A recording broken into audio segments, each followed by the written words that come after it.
Check, check, check. Panthers Nation. What's going on, man? If you have not noticed or if you've been sleeping under a rock, it is week 1 of the NFL season, the 2022-2023 season. It's a fresh, new start. Everybody's 0-0, excuse me, whatever you want to call it. Hope, H-O-P-E, hope is at an all-time high for everybody across the league. So we got to get into it because week 1, we got to talk about this Panthers versus Browns matchup. Yes, we are going to look and dive into everything that has to do with this matchup. Obviously, I have a prediction at the end that I'm going to give with the spread and just straight up. But we're going to talk about the weather, the injury report, everything that has to do with the matchups going in, the keys to the game, and what I expect to happen for this to play out. We're starting right now. What up, dude? It's Aaron Duncan here with the Necessary Bluntness Sports Talk yet again, bringing you Panthers content. And if you have not subscribed already, please hit the subscribe button down below and the bell icon. It's going to make sure you get a notification every time I drop videos because I do Panthers videos all the time. I got post-game reactions coming up now that games are back. I will be taking you guys phone calls just to see how you feel about the game's result, whether it's win, lose, draw, or whatever. So make sure you are subscribed and hit the bell icon. Also, please, pretty please, give the video a thumbs up because it only takes you 2 seconds. Helps me out in the algorithm a lot, showing that you're engaging with the content and that you enjoy the content, and it'll spread the word to more Panthers fans so we can come together and talk about everything that's happening this year. So before we get into that, let me know down below in the comments your prediction for this Browns versus Panthers game. It is week 1. We know it's a revenge season for Baker Mayfield or revenge for the Browns against Baker Mayfield, whatever you want to call it and paint the narrative. But I want to get you guys' prediction of what do you think is going to happen. Give me the score down below in the comments. Okay, so of course we have to get into this right now. The spread as we speak is a pick'em. Pick'em means that Vegas doesn't have any favorites. I think it's an even matched game. The total is 42 points is be expected to score in this game. So Vegas, I mean, things have moved a little bit. The Browns were as much of a 4.5-point favorites back in May, according to some sports books. Obviously, the trade of Baker Mayfield moved that line to the Panthers became slight underdogs, and then as the public perception and media started to pick up, is the Panthers became favorites for a little bit. And now that the money's starting to settle, the dust is starting to clear as we get closer to Sunday, it's an even match according to Vegas. If you're into that kind of stuff, I am. If you are, you can bet down below in the comment in the link below with Bovada. That's where I place all my bets. I'll give my pick at the end of this video. Nevertheless, the forecast for this video is what has been highly debated on Twitter because it's supposed to be rain in the forecast. It's hurricane season, guys. Living in the South, it's hurricane season.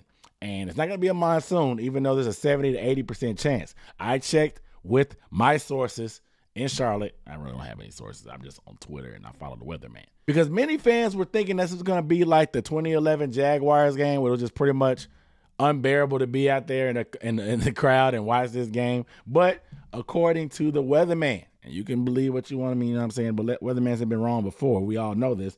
He said, Brad Panovich said, let me reiterate that Sunday will not be a constant all-day rain. The Panthers game will not be a constant deluge, I don't know. It's more than likely going to be misty and drizzle with a few showers with many dry breaks. Hearing odd expectations for what the weather is on Sunday. So he paid attention to the noise, heard what the word on the street is about everybody thinking it's going to be a monsoon. He brought a little bit of color, saying there's going to be some pop-up storms, probably a constant annoying drizzle or mist in the air. You know, so something that's like not enough to make you want to run for cover, but just annoying enough to leave you home going soaked and wet. So what does that mean for the conditions of the game? A lot of people are feeling like, okay, hey, this may lean into the Browns because they're a running team. You never really know. The teams play on turf. A lot of things can happen. Maybe with those breaking the action, there may be some times to throw the ball around. You never really know. And with the skill of these guys in the NFL, if it's not a monsoon, they can play through the elements. When you have quarterbacks that have strong arms, receivers that have good hands, these gloves are pretty sticky.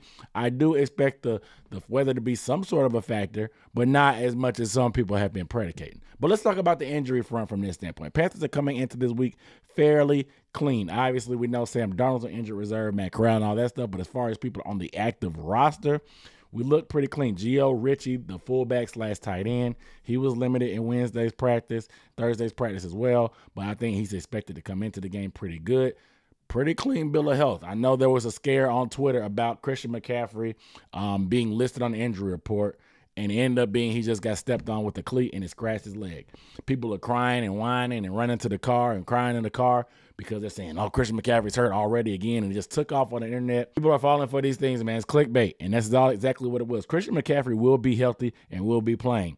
I know some Browns fans might have wanted to get excited about Christian possibly missing or laughing and trolling, but you were getting trolled. It's just a scratch. He'll be fine. I'm not sure why Matt Rule is putting all these guys on the injury report, because Eddie Pinero, our newest kicker, was put on there, and he said he had a little bit of hip soreness, but that's maybe just because he hasn't been in a camp or whatever, or he hasn't been in shape per se, so he just needs to kind of stay loose. He didn't have any concern. He was a little shocked to be on the injury report himself. We've heard this before with Stephon Gilmore, even last year. It may be some gamesmanship that Matt Rule is doing to try to be like Bill Belichick. You know, Tom Brady was questionable or probable, whatever, pretty much for like 8 years in a row. We just do this to throw smoke screens. Maybe that's what Matt Rule's doing. Let's go over to the Browns side, because the Browns, they've had some injuries up front. First things first, Greedy Williams, who is in that rotation, I guess, for cornerback, not the number 1 or 2, but number 3 seems to be like, he'll be out this game with the hamstring injury. Now, it seems like he's constantly beat up, so I don't know how much of a factor this will be in the long term, but obviously, you know, you play more than 2 corners in this type of passing league of the NFL. But also, Jay Conklin, their right tackle, he's questionable as well. But not just that, their backup, whose last name is Hubbard, he's on the questionable injury report as well. So what does this mean? I know there's a lot of talk about our rookie linemen versus Clowney and what's it called?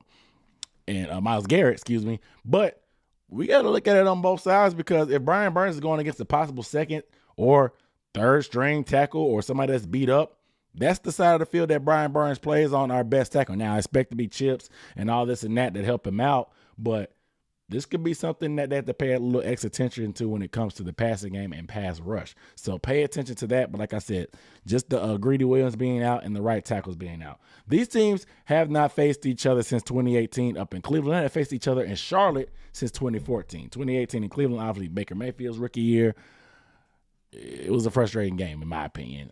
We know the bombs were Baghdad to Landry. Luke Kuechly had a good game, and this game just ended up being frustrating in that cold weather. But that's the last time these guys play. They don't play too often. It just so happens to be the revenge game this time. So there's a narrative behind this game, and that narrative is going to be kind of peddled pretty much throughout the broadcast. So prepare yourselves for that. So let's talk about, we know this game is going to be the Baker Mayfield revenge tour, or they're getting revenge on him. Like I said, it just depends how much weight. Does the team focus too much on that? Does Baker get too geeked up for that? Does the Browns defense try to do too much and key on the old Baker tendencies and forget that this is a whole new system with a new guy? We'll see what happens. But I want to talk about the matchups to watch. The first matchup I have is, of course, we talked about it, Ike Ekwonu versus Myles Garrett and or Jadeveon Clowney. We know Ike is the rookie left tackle that we drafted number 6 overall out of North Carolina State. He had some struggles in preseason against the Patriots, so our eyes are going to be on him. He'll be working in unison with Brady Christensen on that left side. Sometimes he'll get some help, sometimes they haven't. You can't just give help to the guy all game. Give him help at times, but you don't want to let guys like Myles Garrett wreck the game. I don't think Jadeveon Clowney is a game breaker at that, but we'll see in the running game. Jadeveon Clowney's success in the run game is pretty much underrated in my opinion. That's where I'm more concerned about, more so than pass rush. Now, Icky is a big man. If he can get his hands on guys, he can probably do some things, but Myles Garrett is also a big man too. So pay attention to rookie, to one of the best defensive players in the league, Myles Garrett, who had 16 sacks last year, who obviously is going to be wanting to get after Baker just because it is what it is. But pay attention to this matchup, to how much help they give Icky or how much help they don't give Icky. The second matchup I'm going to be looking at is what we talked about. Brian Burns against whoever is going to be this mystery person playing right tackle, whether it's Conklin or Hubbard.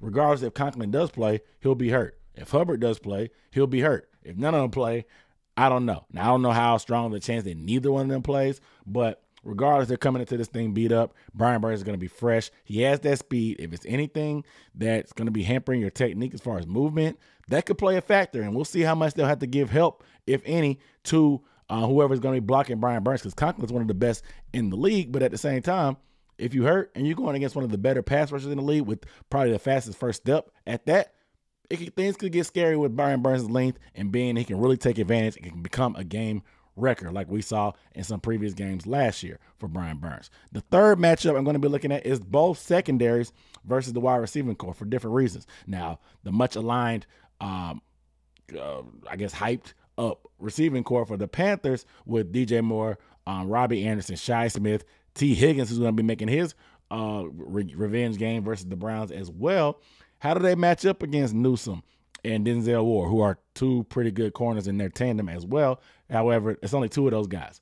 And like I said, you need depth. So Greedy Williams, Grant Delpit, those guys that are playing the safety and also the third and fourth corners, they're going to have to do some work too, because the Panthers are going to try to spread that ball around and get guys involved. Not to mention, Christian McCaffrey is pretty much unguardable when it comes to this team. So do they try to put a linebacker on Christian? Will they try to drop a safety into the box to guard Christian as well when it comes to route running? That's things you have to pay attention to as well. So I'll be paying attention. On the other end, the Panthers secondary with C.J. Henderson, obviously Dante Jackson, and J.C. Horn coming back.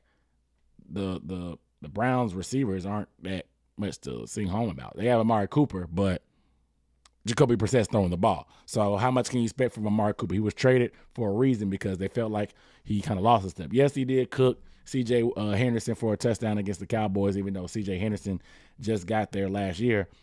I still think I like our secondary heavily against most teams in the league, but especially these Browns guys who pretty much don't have much in the cupboard at all, and they have Jacoby Brissett trying to throw the ball to them. So I expect them to play strong as well, and we'll depend how they handle Njoku as well. With Jeremy Chin matched up with them, I expect to be. And some Xavier Woods, because Xavier Woods can play a little bit of man coverage as well, so we'll see how they tag team in tandem there. My three keys to the game. Number one is going to be tackling for the Panthers. Now, many think that the Panthers' run defense was just horrible last year. A couple performances stick out in their head. Obviously, we ran into the buzzsaw of the Cowboys when we were 3-1. They ran the ball on us pretty heavy. And then the game against the Commanders, not the Redskins, the Commanders, where it was Cam's return. A lot of people remember that game. It was a very photographic memory of that game, so they remember us not being able to stop the run. But if you look at the numbers, the Panthers were 9th in yards per carry surrendered last year, even though they were 12th in attempts. So that means a lot of people tried to run on them, but they were still only giving up the 9th best yards per carry. Now, of course, people are saying that it's inflated because you play good against bad teams or whatever. Regardless, sustaining something like that over a 17-game schedule is something to know home about. Now, gap integrity and tackling is going to be the key, because these guys are going to do a lot of outside zones. They're not going to do much misdirection. Yes, they're going to try to get Chubb and Hunt on the edge to get wide and try to turn the corner. We have to be able to string them out, get to the football, get multiple hats to the football, and make tackles. The Panthers were 8th in the league in missed tackles last year. So that lets you say something. How much do they improve? Obviously, this is a different group. We have different linebackers with Shaq, Littleton, Wilson, Brandon Smith. We'll see what their gap integrity is versus a guy like Jermaine Carter, who was a problem for their run defense last year. A lot of people don't really realize that, but he's gone now. Gap integrity and tackling will be key against a team that wants to run the ball a lot because of the quarterback situation that they have, the offensive line they have, and the running backs they have. So play to the personnel, make tackles, get to the football, stay in your gaps. The second key to the game for me is use CMC as much as needed. I don't run into the dirt, and I expect Baker Mayfield to spread the ball around, but don't be afraid to go with your chess piece. Christian McCaffrey is a wild card. I know I'm talking about a couple of different things. I went from Uno to chess. But Christian McCaffrey is that draw for a wild card because he can make you pay. He's unguardable. Damn sure unguardable by most people in the league. Damn sure nobody on the Browns that can guard this man. So exploit that. They know that. And we know that. Exploit that. Use Christian McCaffrey to draw attention away, not just to give him the ball. Use him as a diversion. Use him as a guy that you can go to when you need him in the clutch. Yes, it's going to be the first game, so rhythm and everything may not be there. Don't force things. Dump that ball off to him whenever you need it. So I expect Christian McCaffrey to have a big game in the receiving game, especially if we're going to get some spots in the game where the weather is favorable. But that takes me to my last key to the game, is taking care of the football. If it's going to be sloppy, it's going to be wet. You're going against a team that's going to try to run the ball pretty much and not make mistakes with Jacoby Brissett. You can't make the mistakes to give them the advantage that they want, because any other thing that they get offensively is going to be a bonus, because they're probably going to try to sit on their heels, and they think this defense is going to be aggressive enough to be able to force the turnover from Baker. I think that's the mentality they're going to have. They're going to try to sit on their hands, run the ball as much as possible, and try to wait for Baker Mayfield to possibly make a mistake with them. So we can't allow them to make that mistake, whether it's a fumble or interceptions. Take care of the football. Don't force anything. Take the same strategy as them. I think there will be some opportunities there because I think that we have the most talented player on the field with Christian McCaffrey. So use him to your advantage to dictate how things go. Be the hammer, not the nail. So my prediction for this game, and I'm going to say the score, I'm going to take the Panthers going 17-14, winning by a field goal. I think it's going to be a pretty low-scoring game. I still think that it's going to be the try not to make mistakes. I think there will be some mistakes made. How much the offense capitalizes, we don't know. I think both defenses are going to try to lean on each other to make the most out of it, but I think Christian McCaffrey will be the difference in this game, and I think that him being out there will be that X factor that's going to be able to dictate the tempo offensively for the Panthers and keep the Browns on their heels. They're going to throw some screens, some quick passes and stuff that McAdoo is known for, and it's going to not allow that pass rush to even get after Baker Mayfield that we're so concerned about with Myles Garrett and Ike Ekwonu. I expect the defense to play well.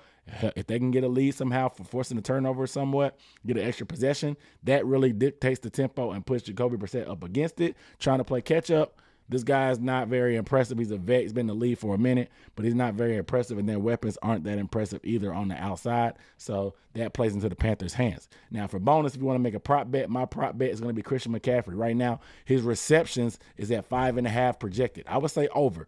With the first week of the season and Christian McCaffrey first being there, I expect them to call some design passing plays for him for one. Two, some design screen plays and some easy plays like that we see McAdoo call in the preseason. But also, number three, I think that with the tempo, it's going to be a little bit struggle getting into a rhythm because week one, there wasn't a ton of time to develop chemistry overall for anybody in preseason. So the easiest thing to do is to dump it off to your running back when in doubt, and I think there's going to be a good dose of that. So I expect Christian McCaffrey to go over those 5.5 receptions this Sunday against the Browns. You guys let me know down below in the comments how you feel about my prediction. You already left yours, so how do you feel about my prediction and the keys and stuff that I picked out? What matchups did I miss out? What keys did I miss? Let me know down below in the comments. Make sure you are subscribed and hit the bell icon. I'll see you guys in the next video. Peace.